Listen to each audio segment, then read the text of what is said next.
بولنے کو زبان ہوئے تو کہتا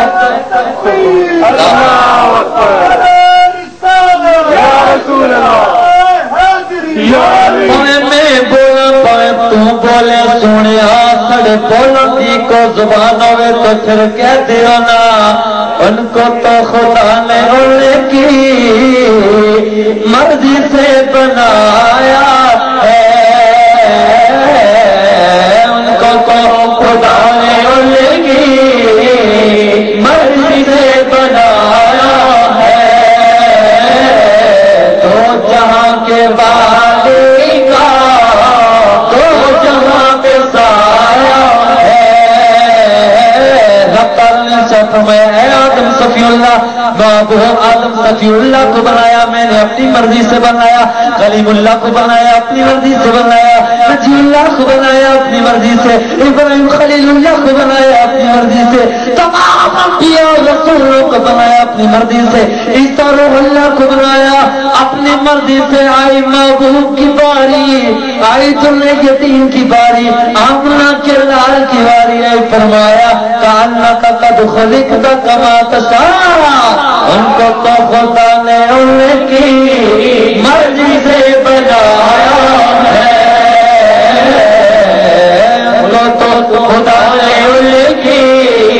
مرضی سے بنایا ہی بتا دیا دنیا والوں رب فرما رہا ہے تم میں سے عظمت والا رسول تم میں سے عظمت والا رسول تم میں سے لیکن ہے تم میں سے لیکن تمہارے جیسا نہیں تمہارے جیسا نہیں تم آئے جس گھر میں آئے گھر بھی پلیت ماں بھی پلیت تم بھی پلیت جگہ بھی پلیت لیکن وہ آقا تم جیسا نہیں وہ آقا جب دنیا میں آئے تو فرمایا آتے ہی سیدہ آمنہ فرماتی ہے دنیا میں تشریف لاتے سر سجدے میں رکھ دیا سر سجدے میں رکھ دیا اور کیا فرمایا لب معصوم لب ہل رہے تھے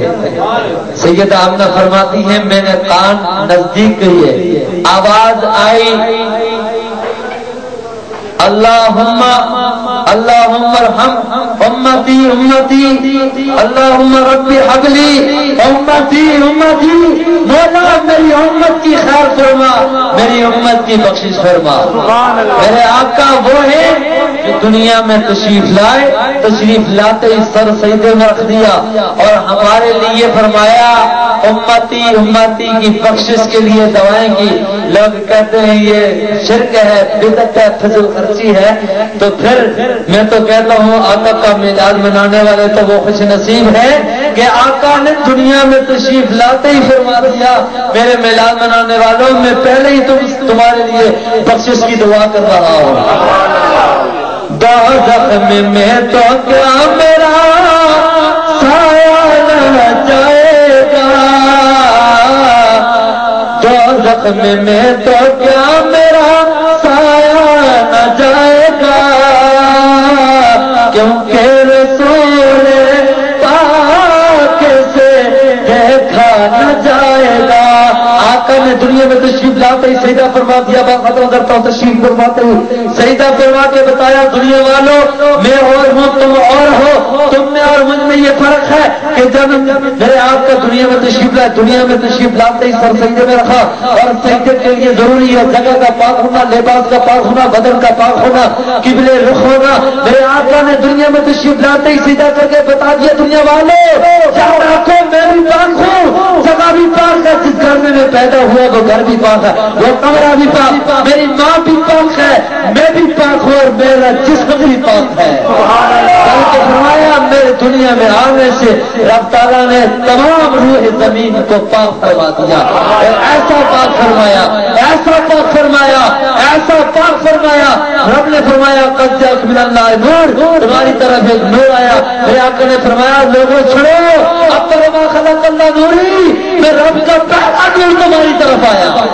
لیکن آپ نے فرمایا خرج منی نور مجھ سے نور ظاہر ہوا کیسا نور وہ نور جس کے نور کے دنیا میں تشریف لانے سے سیدہ فرماتی ہے کہ اس نور کی جب انگلی اٹھتی ہے اس نور سے جب نور کی اس انگلی سے جب نور کی ایک لہر اٹھتی ہے اس لہر کی نسبت سے میں نے اپنے کمرے میں بیٹھ کے شام کے معاملات روشن دیکھے. میرے آقا، وہ آقا جن کی ولادت سے پہلے حضرت آمنہ پریشان ہیں، خیال دل میں آتا ہے مولا لوگوں کے بچے پیدا ہوتے ہیں تو ان کے لیے ان کے والدین، ان کا باپ بڑا اہتمام کرتا ہے. ان کے جب کھیلنے کی بات آتی ہے ان کے لیے بازار سے کھلونے لے کے آتا ہے باپ، طرح طرح کے کھلونے لے کے آتا ہے بچے کو کھلانے کے لیے. مولا میرا بچہ تو در یتیم ہے، میرا بچہ یتیم ہے، میرے بچے کی جب کھیلنے کا وقت آئے گا میرے بچوں کے لیے کھلونے کون لے کے آئے گا؟ قربان جو آواز آئی غیب سے، آمنہ پریشان نہ ہو، یہ خود بھی نور ہے، اس کے کھلونے بھی نور کے ہوتے ہیں. یہ بات بعد میں چاہ